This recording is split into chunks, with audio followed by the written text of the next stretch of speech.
Right, it is about time that we released a Warhammer video on our YouTube channel. And with 10th edition upon us, we thought we'd give you a hand building lists. Quite a lot has changed. We've got all of the indexes. There's a million data sheets to go through. It can be a little bit overwhelming. So we thought it might be helpful to run through the units we like and what we think makes a good list.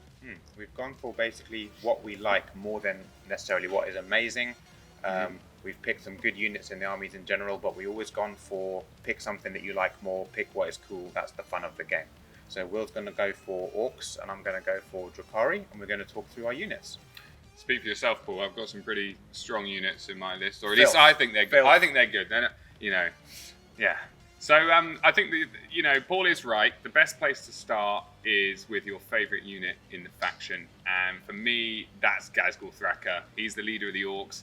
He's a big bad boy. There's pretty much nothing that he can't smash in combat, and he gives some really good buffs as well.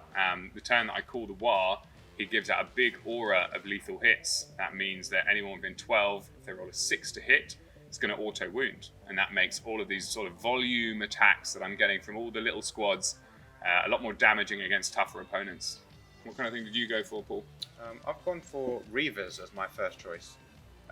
They're a really fast unit, got a move of 16, can harass the enemy, can get on objectives really quickly. 16-inch move plus being able to maybe advance and charge if you can is amazing.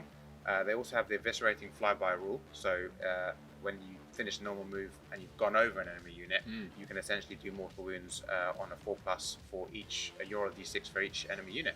Model in enemy unit, yeah. It's really good. They're pretty cheap as well. Yeah, they're very cheap. You can squeeze a lot in. And now, speaking of cheap, something that every army needs is the backbone. That's the troops and the battle line.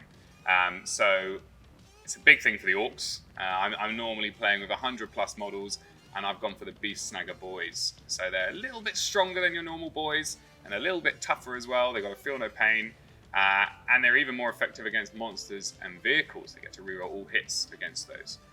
So coming in at 105 points for 10, it's not too bad. I'm normally running about 6 squads of these in a 2,000 point list. I've gone for my troop choice as Kabbalite Warriors. They're the kind of standard Drukhari troop that you might think of. You could also go for Witches, but I think Kabbalites are better in this case. They've got an amazing ability for objective control. It's called Sadistic Raiders.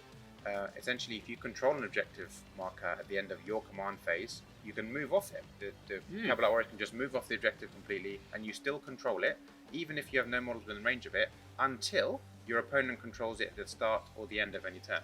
That, combined with the ability that you can combine them with a Venom or a Raider to make what used to be called combat squads for Space Marines, and actually divide them into 2 units of 5 rather than 1 big unit of 10, how you choose, which is amazing.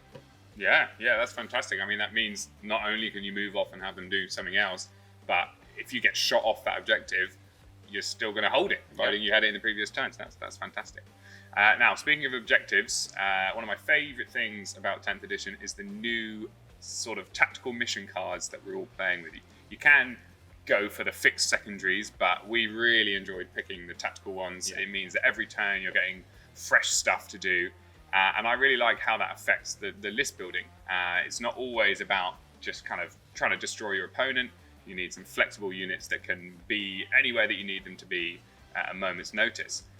So speaking of objective players, my 2 favourites are the Storm Boys. These guys, 12-inch move with fly and infantry, so they're going over things, going through ruins, getting where they need to go. And they've also got deep strikes, so you can keep them up in reserve. And I've drawn engage on all fronts, or behind enemy lines, or deploy teleport homer. I can just drop them in wherever I need them. And I think for 65 points, that's really, really great. What would you go for, Paul? I've actually gone for something kind of similar in the sense of Drukhari Scourges. They can fly as well. They've also got deep strike. Obviously, they have power from pain as the Drukhari rule as well. So being able to deep strike in from anywhere is amazing, as you know, but they also have wing strike, which is a bonus rule.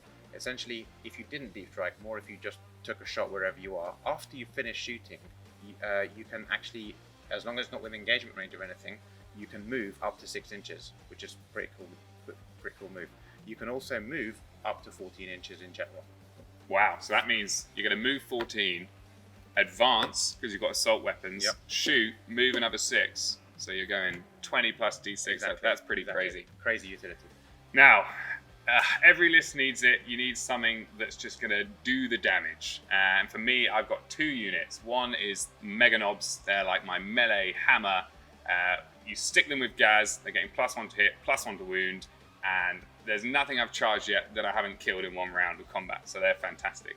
And the second unit is my Flash Gits. So they're a surprising unit from the Ork Index. They haven't always been great, but they're fantastic now. And it's good to have some shooting in the army as well, you know, so I'm not just a one-dimensional army, and I can take units off objectives from range. These guys are great. You stick a character in there, Captain Badruck, and they're getting reroll all hits with exploding 6s. Once per game, they get 6s auto wound, and this is strength 6, AP 1, damage 2. I mean, there's pretty much nothing that many shots isn't good against.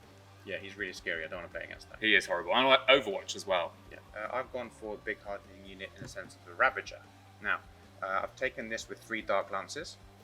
Their strength 12, AP -3, and the damage is D6 +2, so very hard hitting.